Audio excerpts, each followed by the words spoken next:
RJ32 Kannada ಟಿವಿಯ breaking ನ್ಯೂಸ್ಗೆ ಸ್ವಾಗತ. ನಾನು ರಾಘವೇಂದ್ರ. ಈಗ ಇದೊಂದು ಬ್ರೇಕಿಂಗ್ ಬರ್ತಾ ಇದೆ. ಕಲಬುರಗಿ ಜಿಲ್ಲೆಯ ಚಿತ್ತಾಪುರ ತಾಲೂಕಿನ ದಂಡೋತಿ ಗ್ರಾಮ ಏನು ಗೃಹ ಸಚಿವರ ತವರೂರು ಏನಿದೆ, ಇಲ್ಲಿ ವಿದ್ಯಾರ್ಥಿಗಳು ಪರದಾಡುವಂತಹ ಪರಿಸ್ಥಿತಿ ನಿರ್ಮಾಣವಾಗಿದೆ. ಮೊರಾರ್ಜಿ ದೇಸಾಯಿ ವಸತಿ ಶಾಲೆಯ ಏನು ಅಲ್ಪಸಂಖ್ಯಾತರ ವಸತಿ ಶಾಲೆ ಇದೆ, ಇಲ್ಲಿ ಸುಮಾರು 15ಕ್ಕಿಂತ ಹೆಚ್ಚು ವಿದ್ಯಾರ್ಥಿಗಳು ಅಸ್ವಸ್ಥರಾಗಿದ್ದಾರೆ. ಏನಿದು ಬ್ರೇಕಿಂಗ್ ನೋಡ್ತಾ ಹೋಗೋಣ. ಚಿತ್ತಾಪುರ ತಾಲೂಕಿನಲ್ಲಿ ವಿದ್ಯಾರ್ಥಿಗಳು ಅಸ್ವಸ್ಥರಾಗಿದ್ದಾರೆ. ದಂಡೋತಿ ಗ್ರಾಮದ ಮೊರಾರ್ಜಿ ಅಲ್ಪಸಂಖ್ಯಾತರ ವಸತಿ ನಿಲಯದಲ್ಲಿ ಘಟನೆ ನಡೆದಿದೆ. ಗೃಹ ಸಚಿವ ಪ್ರಿಯಾಂಕ್ ಖರ್ಗೆ ತವರಲ್ಲಿಯೇ ಈ ಘಟನೆ ನಡೆದಿದೆ. 15ಕ್ಕೂ ಹೆಚ್ಚು ವಿದ್ಯಾರ್ಥಿಗಳು ಅಸ್ವಸ್ಥರಾಗಿದ್ದು ತಿಳಿದು ಬಂದಿದೆ. ಕಳಪೆ ಆಹಾರ ಹಾಗೂ ನೀರಿನ ಸಮಸ್ಯೆ ಬಗ್ಗೆ ನಮ್ಮ ವಾಹಿನಿಯಿಂದ ಸುದ್ದಿ ಮಾಡಲಾಗಿತ್ತು ಕಳೆದ 8 ತಿಂಗಳ ಹಿಂದೆ. ಆಗ ಅಧಿಕಾರಿಗಳನ್ನ ಅಮಾನತು ಮಾಡಿ ಶಾಸಕರು, ಈಗಿನ ಸಚಿವರು, ಮೇಲಧಿಕಾರಿಗಳು ಕೈ ತೊಳೆದುಕೊಂಡಿದ್ರು. ಆದ್ರೆ ಈಗ ಆಗಿರ್ತಕ್ಕಂತಹ ಸಮಸ್ಯೆ ಏನಪ್ಪಾ ಅಂತಂದ್ರೆ, ಅದೇ ವಸತಿ ನಿಲಯದಲ್ಲಿ ನಾವು ಅಧಿಕಾರಿಗಳಿಗೆ ಮುನ್ನೆಚ್ಚರಿಕೆಯನ್ನ ಕೊಟ್ಟಿದ್ವಿ. ಆ ಮುನ್ನೆಚ್ಚರಿಕೆ ಕೊಟ್ಟಂತಹ ಅದೇ ದಂಡೋತಿ ವಸತಿ ಶಾಲೆಯಲ್ಲಿ, ಮೊರಾರ್ಜಿ ಅಲ್ಪಸಂಖ್ಯಾತರ ವಸತಿ ಶಾಲೆಯಲ್ಲಿ ವಿದ್ಯಾರ್ಥಿಗಳು ಕಳಪೆ ಆಹಾರ, ಕಳಪೆ ನೀರು ಸೇವನೆಯಿಂದ ಈಗ ಅಸ್ವಸ್ಥರಾಗಿದ್ದಾರೆ.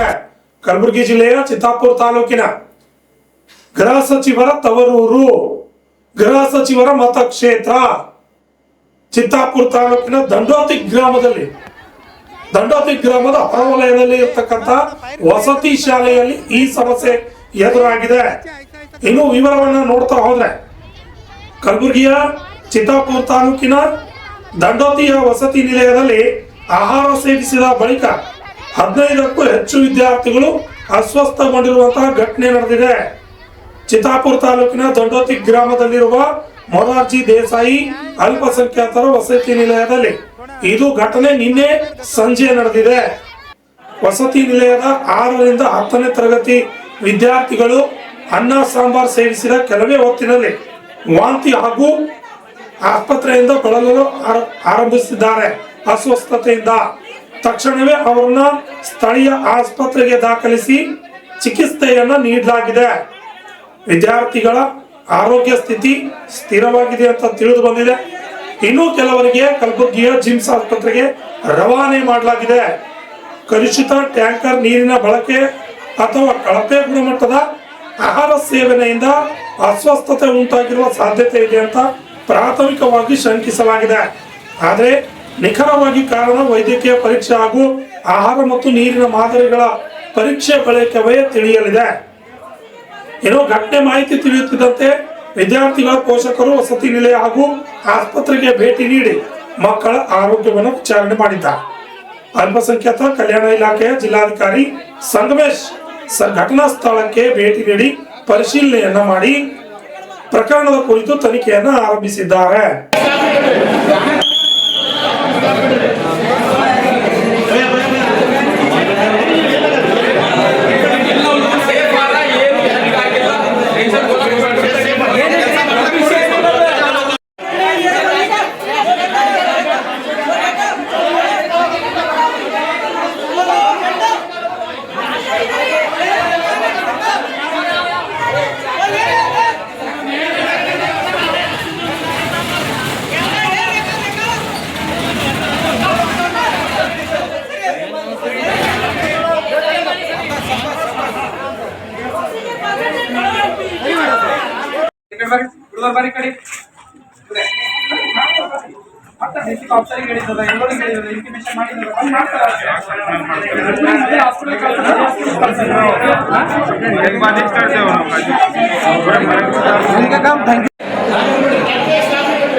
ಈ ಘಟನೆ ಬಗ್ಗೆ ವಿವರವಾಗಿ ಹೇಳ್ತಾ ಹೋದ್ರೆ, ಈ ಅಧಿಕಾರಿ ಏನಿದಾರಲ್ಲ, ಅಲ್ಪಸಂಖ್ಯಾತರ ಕಲ್ಯಾಣ ಇಲಾಖೆಯ ಜಿಲ್ಲಾ ಅಧಿಕಾರಿಗಳಿಗೆ ಇದೇ ವಿಷಯ ಬಗ್ಗೆ ನಾವೇ ಖುದ್ದಾಗಿ ಹೋಗಿ ದಂಡೋತಿ ಗ್ರಾಮದಲ್ಲಿ ಈ ಸಮಸ್ಯೆ ಇದೆ, ವಿದ್ಯಾರ್ಥಿಗಳು ಪರದಾಡ್ತಾ ಇದ್ದಾರೆ ಅಂತ ಏನು ಸಂಗಮೇಶ್ ಅವರಿಗೆ ವಿವರವಾಗಿ ತಿಳಿಸಿದ್ವಿ. ಆದರೆ ಸಂಗಮೇಶ್ ಅವರು ಮೌಖಿಕವಾಗಿ ನಮ್ಮ ಜೊತೆ ಮಾತನಾಡಿ ಏನ್ ಹೇಳಿದ್ರು ಅಂದ್ರೆ ಸಮಸ್ಯೆ ಬಗ್ಗೆ ತನಿಖೆ ಮಾಡ್ತೀವಿ ಅಂತ ಹೇಳಿದ್ರು. ಅಂದಿನಿಂದ ನಡೀತಿರ್ತಕ್ಕಂತಹ ತನಿಖೆ ಇಲ್ಲಿಯವರೆಗೂ ಕೂಡ ಬಂದಿಲ್ಲ. ಅಧಿಕಾರಿಗಳನ್ನ ಅಮಾನತು ಮಾಡಿ ಬೇರೆ ಕಡೆ ವರ್ಗಾವಣೆ ಮಾಡಿ ಕೈ ತೊಳೆದುಕೊಂಡ್ರೆ ವಿನಃ ಇದರ ಬಗ್ಗೆ ಮುಂದಿನ ವಿಚಾರ ಮಾಡಲಿಲ್ಲ. ಮುಂದೆ ಯಾವ ರೀತಿಯಾಗಿ ಅನಾಹುತ ಆಗುತ್ತೆ ಅನ್ನೋದ್ರ ಬಗ್ಗೆ ಪರಿಜ್ಞಾನ ಕೂಡ ಅಧಿಕಾರಿಗಳಿಗೆ ಇರಲಿಲ್ವಾ? ಆವಾಗಲೂ ಕೂಡ ಕಳಪೆ ಗುಣಮಟ್ಟದ ಆಹಾರ ಸರಬರಾಜು ಆಗ್ತಾ ಇದೆ. ಯಾವ ಮಹಾತ್ಮನಿಗೆ ನೀವು ಟೆಂಡರ್ ಅನ್ನ ನೀಡಿದ್ರಿ? ಆ ಟೆಂಡರ್ ಅನ್ನ ಕ್ಯಾನ್ಸಲ್ ಮಾಡಬೇಕಾಗಿತ್ತು. ಸರಿಯಾಗಿ ಆಹಾರ ಕೊಡ್ತಾ ಇಲ್ಲ, ಕಳಪೆ ಆಹಾರ ಬರ್ತಾ ಇದೆ ಅಂತ ಮೊದಲೇ ಅಧಿಕಾರಿಗಳಿಗೆ ತಿಳಿಸಲಾಗಿತ್ತು. ಖುದ್ದಾಗಿ ನಮ್ಮ RJ32 ಕನ್ನಡ ಟಿವಿ ತಂಡ ಅಧಿಕಾರಿಗಳಿಗೆ ಹೋಗಿ ಭೇಟಿ ಮಾಡಿ ತಿಳಿಸಿದ್ರು. ಆದರೆ ಅಧಿಕಾರಿಗಳು ಇವೆಲ್ಲವನ್ನು ಕೂಡ ತಲೆಯಲ್ಲಿ ಹಾಕೊಳ್ಳಿಲ್ಲ. ಕೇವಲ ಅಲ್ಲಿರ್ತಕ್ಕಂಥ ಪ್ರಿನ್ಸಿಪಲ್ ಏನೋ ಅಮಾನತು ಮಾಡಿದ್ರು ಅಂತ ಹೇಳಿದ್ರು. ಅದಿಷ್ಟೇ ಹೊರತು ಅಲ್ಲಿರ್ತಕ್ಕಂತಹ ವಿದ್ಯಾರ್ಥಿಗಳ ಸಮಸ್ಯೆಗಳ ಬಗ್ಗೆ ಗಮನ ಹರಿಸುವಂತಹ ಕೆಲಸ ಸಂಗಮೇಶ್ ಅವರು ಮಾಡಲಿಲ್ಲ ಅಂತ ಈ ಒಂದು ಘಟನೆಯಿಂದ ಮೇಲ್ನೋಟಕ್ಕೆ ಅಲ್ಲ, ಇದು ನಿಖರವಾಗಿ ತಿಳಿದು ಬರ್ತಾ ಇದೆ. ಅಧಿಕಾರಿಗಳು ಆವಾಗಲೇ ಎಚ್ಚೆತ್ತುಕೊಂಡು ಆ ಯಾವ ಮಹಾತ್ಮ ಇದ್ದಾನಲ್ಲ, ಏನು ಆಹಾರ ಸರಬರಾಜು ಟೆಂಡರ್ ತಗೊಂಡಿದ್ದಾನಲ್ಲ, ಅವನ ಕೊರಳ ಪಟ್ಟ ಹಿಡಿದು ಏನ್ ಮಾಡ್ತಿದ್ದೀಯಾ, ಯಾವ ರೀತಿಯಾಗಿ ಆಹಾರ ಸರಬರಾಜು ಮಾಡ್ತಾ ಇದೀಯಾ, ಕಂಪ್ಲೇಂಟ್ ಬರ್ತಾ ಇವೆ, ವಿದ್ಯಾರ್ಥಿಗಳು ಹೇಳ್ತಾ ಇದ್ದಾರೆ ಅಂತ ಅವರನ್ನ ಅವತ್ತೇ ಕೇಳಿದ್ರೆ ಇವತ್ತು ಈ ದುರ್ಘಟನೆ ಆಗ್ತಾ ಇರಲಿಲ್ಲ. ಇನ್ನು ಚಿತ್ತಾಪುರ ಮತಕ್ಷೇತ್ರದ ಶಾಸಕರು, ಕಲಬುರಗಿಯ ಜಿಲ್ಲಾ ಉಸ್ತುವಾರಿ ಸಚಿವರು ಮತ್ತು ಮಾನ್ಯ ಗೃಹ ಮಂತ್ರಿಗಳಾದಂತ ಪ್ರಿಯಾಂಕ್ ಖರ್ಗೆ ಅವರು ಕೂಡ ಇದರ ಬಗ್ಗೆ ಗಮನ ಹರಿಸಬೇಕಾಗಿತ್ತು. ದೇಶ ವಿದೇಶಗಳ ಬಗ್ಗೆ ಮಾತನಾಡುವಂತಹ ಸಚಿವ ಪ್ರಿಯಾಂಕ್ ಖರ್ಗೆ ಅವರು ಇಲ್ಲಿರ್ತಕ್ಕಂತಹ ಸಮಸ್ಯೆ ಸ್ಥಿತಿಗತಿಯನ್ನ ಅರಿಯಬೇಕಾಗಿತ್ತು.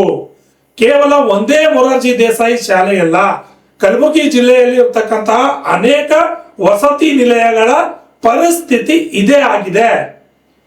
ಮಕ್ಕಳಿಗೆ ಮಕ್ಕಳ ರೀತಿ ಆರೈಕೆ ಮಾಡ್ತಾ ಇಲ್ಲ. ಯಾವ ರೀತಿ ಆರೈಕೆ ಮಾಡ್ತಾ ಇದ್ದಾರೆ ಅಂದ್ರೆ ದನಗಳ ರೀತಿ ಆರೈಕೆ ಮಾಡ್ತಾ ಇದ್ದಾರೆ. ಯಾವ ರೀತಿಯಾಗಿ ದನಗಳಿಗೆ ಹುಲ್ಲು ಹಾಕ್ತಾರೋ ಆ ರೀತಿ ಮಕ್ಕಳಿಗೆ ಆಹಾರವನ್ನ ಕೊಟ್ಟು ಅವರ ಜೀವದ ಜೊತೆ ಚೆಲ್ಲಾಟವಾಡುವಂತಹ ಪರಿಸ್ಥಿತಿ ನಿರ್ಮಾಣವಾಗಿದೆ. ಈಗಲಾದರೂ ನಮ್ಮ ಗೃಹ ಸಚಿವರು ಎಚ್ಚೆತ್ತುಕೊಂಡು ಯಾವ ಟೆಂಡರ್ ಯಾರಿಗೆ ಆಹಾರ ಸರಬರಾಜು ಮಾಡ್ತಾ ಇದ್ದಾರೆ ಆ ಟೆಂಡರ್ ಅನ್ನ ಕ್ಯಾನ್ಸಲ್ ಮಾಡಬೇಕು.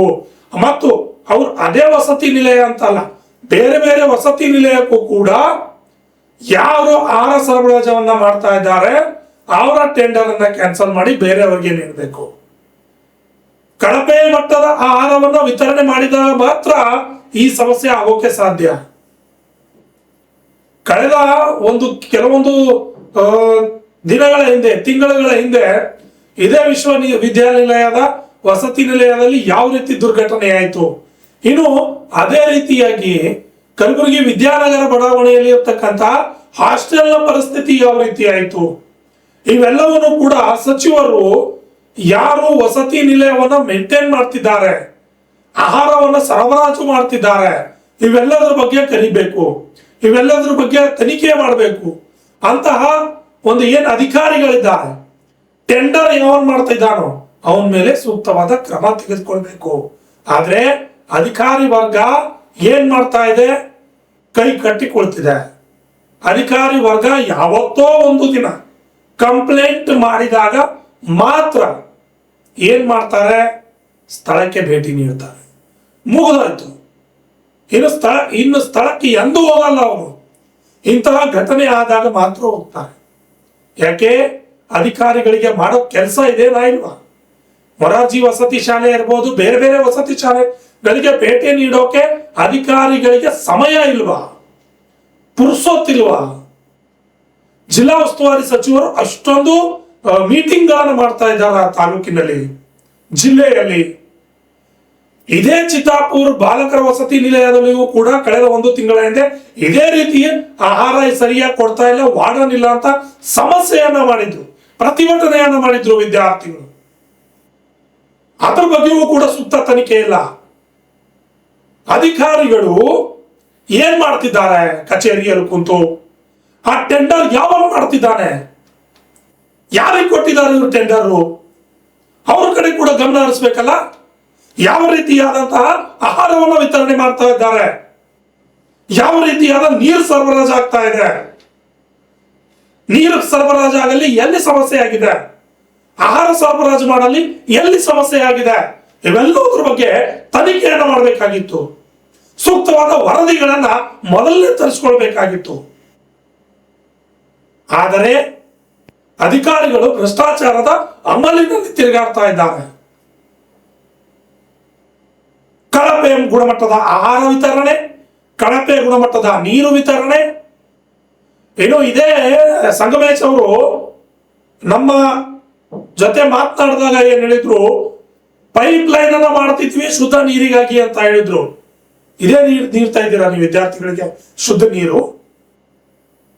ಇನ್ನು ಇವೆಲ್ಲದರ ಬಗ್ಗೆ ಜಿಲ್ಲಾ ಉಸ್ತುವಾರಿ ಸಚಿವ ಪ್ರಿಯಾಂಕ್ ಖರ್ಗೆ ಅವರು, ಗೃಹ ಮಂತ್ರಿಗಳು ಸೂಕ್ತವಾಗಿ ತನಿಖೆ ಮಾಡಿ ಯಾರ್ಯಾರು ಇದರಲ್ಲಿ ಭಾಗಿಯಾಗಿದ್ದಾರೆ, ವಿದ್ಯಾರ್ಥಿಗಳ ಜೀವದ ಜೊತೆ ಯಾರ್ಯಾರು ಚೆಲ್ಲಾಟ ಆಡ್ತಾ ಇದ್ದಾರೆ ಅವರೆಲ್ಲರಿಗೂ ಕೂಡ ಮನೆ ಕಳಿಸ್ಬೇಕು. ಟೆಂಡರ್ ಯಾರದೇ ಆಗಿರಲಿ, ಆಹಾರ ವಿತರಣೆ ಟೆಂಡರ್ ಆಗಿರ್ಬೋದು, ನೀರಿನ ಟ್ಯಾಂಕರ್ ವಿತರಣೆ ಮಾಡ್ತಿರ್ಬೋದು, ಏನೇ ಆಗಿರ್ಬೋದು, ವಿದ್ಯಾರ್ಥಿಗಳ ಜೀವದ ಜೊತೆ ಚೆಲ್ಲಾಟ ಆಡ್ತಿರ್ತಕ್ಕಂತಹ ಅಧಿಕಾರಿಗಳು, ಗುತ್ತಿಗೆದಾರರು ಯಾರೇ ಇದ್ರೂ ಕೂಡ ಅವರ ಮೇಲೆ ಕಾನೂನು ರೀತಿಯಾದಂತಹ ಕ್ರಮಗಳಾಗಬೇಕು. ಇನ್ನೊಂದಿರ್ತಕ್ಕಂಥ ವಾರ್ಡನ್ಗಳು, ಪ್ರಿನ್ಸಿಪಲ್ಗಳು ಕಳಪೆ ಮಟ್ಟದ ಆಹಾರ ಬರ್ತಾ ಇದೆ ಅಂತ ನೇರವಾಗಿ ಬಂದು ಅಧಿಕಾರಿಗಳಿಗೆ ಹೇಳಬೇಕು. ಅಧಿಕಾರಿಗಳು ಕ್ರಮ ತೆಗೆದುಕೊಳ್ಳದೆ ಹೋದ್ರೆ ನೇರವಾಗಿ ಸಚಿವರಿಗೆ ಪತ್ರ ಬರೀಬೇಕು. ನೀವು ದಬ್ಬಾಳಿಕೆ, ದುರಾಡಳಿತ ಮಾಡಿ ವಾರ್ಡನ್ಗಳನ್ನ, ಪ್ರಿನ್ಸಿಪಲ್ಗಳನ್ನ ಕಟ್ ಹಾಕೋದಲ್ಲ. ಮಕ್ಕಳಿಗೆ ಸೂಕ್ತವಾದ ಊಟ ಕೊಡಬೇಕು, ಸೂಕ್ತವಾದ ನೀರು ಕೊಡಬೇಕು. ಆದ್ರೆ ಇವೆಲ್ಲವನ್ನ ಬಿಟ್ಟು ಮಕ್ಕಳ ಜೀವದ ಜೊತೆ ಚೆಲ್ಲಾಟ ಆಡ್ತಾ ಇದ್ದೀರಾ. ಇನ್ನು ವಿದ್ಯಾರ್ಥಿಗಳನ್ನ ಮೊರಾರ್ಜಿ ದೇಸಾಯಿ ಶಾಲೆಗೆ ಕಳಿಸ್ತಿರೋ, ಬೇರೆ ಬೇರೆ ಹಾಸ್ಟೆಲ್ಗಳಿಗೆ ಕಳಿಸ್ತಿರೋ ಪಾಲಕರು, ಪೋಷಕರು ಕೂಡ ಸ್ವಲ್ಪ ಬುದ್ಧಿವಂತಿಕೆಯಿಂದ ಮಕ್ಕಳನ್ನ ಪ್ರಶ್ನೆ ಮಾಡಬೇಕು. ಇಲ್ಲಿ ಪಾಲಕರ, ಪೋಷಕರ ಕೂಡ ತಪ್ಪಿದೆ. ನಿಮಗೆ ಉಚಿತವಾಗಿ ಮೊರಾರ್ಜಿ ದೇಸಾಯಿ ವಸತಿ ಶಾಲೆ ಆಗಿರ್ಬೋದು, ಬೇರೆ ಬೇರೆ ವಸತಿ ಶಾಲೆಗಳಾಗಿರ್ಬೋದು, ವಸತಿ ನಿಲಯಗಳಾಗಿರ್ಬೋದು, ಫ್ರೀ ಬಂದಿದೆ, ನಮ್ಮ ಮಕ್ಕಳು ಹೆಂಗಾದ್ರೂ ಬದುಕೊಳ್ಳಿ ಅಂತ ಬಿಡೋದಲ್ಲ. ನಿಮ್ಮ ಮಕ್ಕಳ ಆರೋಗ್ಯದ ಜೊತೆ ಆರೋಗ್ಯದ ಕಾಳಜಿ ನೀವು ವಹಿಸಿ ಮಕ್ಕಳಿಗೆ ಪಾಲಕರ ಸಭೆ ದಿನ ಬಂದಾಗ ಮಕ್ಕಳಿಗೆ ಕೇಳ್ಬೇಕು ನೀವು ಯಾವ ರೀತಿ ಊಟ ಕೊಡ್ತಾ ಇದ್ದಾರೆ, ಯಾವ ರೀತಿ ನೀರು ಕೊಡ್ತಾ ಇದ್ದಾರೆ, ಸ್ನಾನ ಮಾಡೋದಕ್ಕೆ ಸೋಪ್ ಕೊಡ್ತಾ ಇದ್ದಾರಾ ಇಲ್ವಾ, ಬಟ್ಟೆ ತೊಳೆಯೋದಕ್ಕೆ ಸೋಪ್ ಕೊಡ್ತಾ ಇದ್ದಾರಾ ಇಲ್ವಾ, ಹಲ್ಲುಜ್ಜೋದಕ್ಕೆ ಪೇಸ್ಟ್ ಕೊಡ್ತಾ ಇದ್ದಾರಾ ಇಲ್ವಾ, ಇವೆಲ್ಲವನ್ನ ಕೇಳಬೇಕು. ನಮ್ಮ ಮಕ್ಕಳಿಗೆ ಒಂದು ಸೂರು ಸಿಕ್ಕಿದೆ ಸಾಕು ಅಂದ್ರೆ ನಡೆಯೋಲ್ಲ. ನಿಮ್ಮ ತೆರಿಗೆ ಹಣದಿಂದ ನಿಮ್ಮ ಮಕ್ಕಳು ವಸತಿ ನಿಲಯದಲ್ಲಿ ಪಾಠವನ್ನ ಮಾಡಲು ಉಳ್ಕೊಂಡಿದ್ದಾರೆ. ಯಾರು, ಯಾವ ಸರ್ಕಾರ, ಯಾವ ಸಚಿವರು, ಯಾವ ಶಾಸಕರು, ಯಾವ ಅಧಿಕಾರಿಗಳು ಅವರ ಮನೆಯಿಂದ ದುಡ್ಡು ತಂದು ವಸತಿ ನಿಲಯಗಳಿಗೆ ಕೊಡೋದಿಲ್ಲ. ಕೋಟ್ಯಾಂತರ ರೂಪಾಯಿ ತೆರಿಗೆ ಹಣ ನಿಮ್ಮದು. ನೀವು ಕೂಡ ಪ್ರಶ್ನೆ ಮಾಡುವಂತಾಗಬೇಕು. ವಿದ್ಯಾರ್ಥಿಗಳ ಜೀವನದ ಜೊತೆ ಚೆಲ್ಲಾಟ ಆಡ್ತಿರ್ತಕ್ಕಂಥ ಇಂಥವ್ರಿಗೆ ಪಾಲಕರು ಮೊದಲು ಪ್ರಶ್ನೆ ಮಾಡಬೇಕು. ಅಲ್ಲಿವರೆಗೂ ಯಾವುದೇ ರೀತಿಯಾದಂತಹ ಬದಲಾವಣೆ ಆಗೋಕೆ ಸಾಧ್ಯ ಇಲ್ಲ. ಇಂತಹ ಘಟನೆಗಳು ಆಗ್ತವೆ, ವರದಿಗಳು ಬರ್ತವೆ, ಎಲ್ಲವೂ ಕೂಡ ಒಂದು ದುಡ್ಡಿನ ಎದುರು ಮುಚ್ಕೊಂಡು ಹೋಗ್ಬಿಡ್ತವೆ. ವಿದ್ಯಾರ್ಥಿಗಳು ಹುಷಾರಾಗ್ತಾರೆ, ವಿದ್ಯಾರ್ಥಿಗಳು ಹುಷಾರಾದ್ರೂ ಮುಗೀತು ಅಂತ ಅಲ್ಲ. ಇಂತಹ ವರದಿಗಳ ಬಗ್ಗೆ, ಇಂತಹ ಘಟನೆಗಳ ಬಗ್ಗೆ ಪಾಲಕರು ಕೂಡ ಪ್ರಶ್ನೆ ಮಾಡಬೇಕು. ಇನ್ನು ಸಿಕ್ಕ ವಿಷಯಗಳ ಬಗ್ಗೆ ಹೋರಾಟ ಮಾಡುವಂತಹ ಹೋರಾಟಗಾರರು ಇದ್ರ ಬಗ್ಗೆನೂ ಕೂಡ ಗಮನ ಹರಿಸ್ಬೇಕಲ್ವಾ. ನೋಡೋಣ ಎಷ್ಟು ಜನ ಇವತ್ತು ಈ ಒಂದು ವಿಷಯದ ಬಗ್ಗೆ ಮಾತನಾಡ್ತೀರಿ? ಯಾವ್ಯಾವುದೋ ವಿಚಾರಕ್ಕಾಗಿ ದೊಡ್ಡ ದೊಡ್ಡ ಪ್ರತಿಭಟನೆಗಳನ್ನ ಮಾಡ್ತೀರಿ. ಈಗ ಮಕ್ಕಳ ವಿಷಯ ಬಂದಾಗ ಯಾರು ಕೂಡ ಧ್ವನಿ ಎತ್ತೋಕ್ ಸಾಧ್ಯ ಇಲ್ಲ. ನೋಡ, ನಿನ್ನೆ ಈ ಘಟನೆ ಆಗಿದೆ. ಯಾವ ರೀತಿಯಾಗಿ ಯಾವ ಸಂಘಟನೆಗಳು ತನಿಖೆಗೆ ಆಗ್ರಹ ಮಾಡ್ತವೆ, ಒಂದು ತನಿಖೆ ಮಾಡಿ ಅಂತ ಪ್ರತಿಭಟನೆ ಮಾಡ್ತವೆ ಅನ್ನೋದನ್ನ ಕಾದ್ ನೋಡ್ಬೇಕು. ಇಲ್ಲ ಹೋರಾಟಗಾರರು ಯಾವ ರೀತಿಯಾಗಿ ಇದ್ದಾರೆ, ಎಂತಹ ಸಮಸ್ಯೆಗಳಿಗೆ ಬರ್ತಾರೆ ಅನ್ನೋದು ಕೂಡ ಗೊತ್ತಾಗುತ್ತೆ. ಕೇವಲ ರಾಜಕೀಯ ನಾಯಕರನ್ನ ಓಲೈಸೋದಕ್ಕೋಸ್ಕರ ಪ್ರತಿಭಟನೆ ಮಾಡ್ತಾರ, ಅಥವಾ ಯಾವುದಾದ್ರೂ ಒಬ್ಬ ದೊಡ್ಡ ಅಧಿಕಾರಿಗಳನ್ನ ಓಲೈಸೋದಕ್ಕೋಸ್ಕರ ಪ್ರತಿಭಟನೆ ಮಾಡ್ತಾರ ಅನ್ನೋದು ಕೂಡ ಇಲ್ಲಿ ಗೊತ್ತಾಗುತ್ತೆ. ಈಗ ಏನು, ಕಲಬುರಗಿಯ ಅಲ್ಪಸಂಖ್ಯಾತರ ಮೊರಾರ್ಜಿ ದೇಸಾಯಿ ವಸತಿ ಶಾಲೆಯ ಜಿಲ್ಲಾಧಿಕಾರಿ ಸಂಗಮೇಶ್ ಅವ್ರಿಗೆ ಮಾತನಾಡೋಣ, ಕರೆ ಮಾಡೋಣ. ಏನ್ ಹೇಳ್ತಾರೆ ಈ ಸಮಸ್ಯೆ ಬಗ್ಗೆ, ಏನ್ ಸಮಸ್ಯೆ ಆಗಿದೆ, ಯಾಕೆ ಹೀಗಾಯ್ತು ಅನ್ನೋದ್ರ ಬಗ್ಗೆ ಸಂಗಮೇಶ್ ಅವ್ರಿಗೆ ಕರೆ ಮಾಡೋಣ. ಯಾಕಂದ್ರೆ ಅವ್ರ ಕರೆ ಬಿಸಿ ಬರ್ತಾ ಇದೆ. ಏನ್ ಹೇಳ್ತಾರೆ ಏನಿಲ್ಲ ಅನ್ನೋದ್ರ ಬಗ್ಗೆ ಸಂಪೂರ್ಣವಾದ ವಿವರವನ್ನ ನಾವು ತೆಗೆದುಕೊಳ್ಳೋಣ. ಫಸ್ಟ್ ಬಿಸಿ ಇದ್ದಾರೆ ಅಂತ ಕಾಣುತ್ತೆ. ಯಾಕಂದ್ರೆ ಈಗಾಗಲೇ ಘಟನೆ ಆಗಿದೆ, ಸ್ಥಳ ಪರಿಶೀಲನೆ ಮಾಡಿದ್ದಾರೆ. ಇನ್ನು ಪ್ರಾಥಮಿಕ ವರದಿ ಒಂದು ಕೂಡ ಕೊಡ್ಬೇಕು, ಯಾಕಾಯ್ತು ಏನಾಯ್ತು ಅನ್ನೋದ್ರ ಬಗ್ಗೆ ಸಂಪೂರ್ಣ ಮಾಹಿತಿ ಆದ್ರೂ ಕೊಡ್ಬೇಕಲ್ಲ. ನೋಡೋಣ ಯಾವ ರೀತಿಯಾಗಿ ಮಾಹಿತಿ ಬರುತ್ತೆ, ಏನ್ ಸಮಸ್ಯೆ ಆಗಿದೆ, ಇವೆಲ್ಲದರ ಬಗ್ಗೆ ಅಧಿಕಾರಿಗಳು ಯಾವ ರೀತಿಯಾಗಿ ಮೊದಲ ಹಂತದ ಪ್ರಾಥಮಿಕ ವರದಿಯನ್ನ ಕೊಡ್ತಾರೆ ಅನ್ನೋದ್ರ ಬಗ್ಗೆ ಗಮನ ಹರಿಸೋಣ. ಯಾವ ರೀತಿಯಾಗಿ ತನಿಖೆ ಮುಂದುವರಿಯುತ್ತೆ ಅನ್ನೋದ್ರ ಬಗ್ಗೆ ಕೂಡ ನೋಡೋಣ.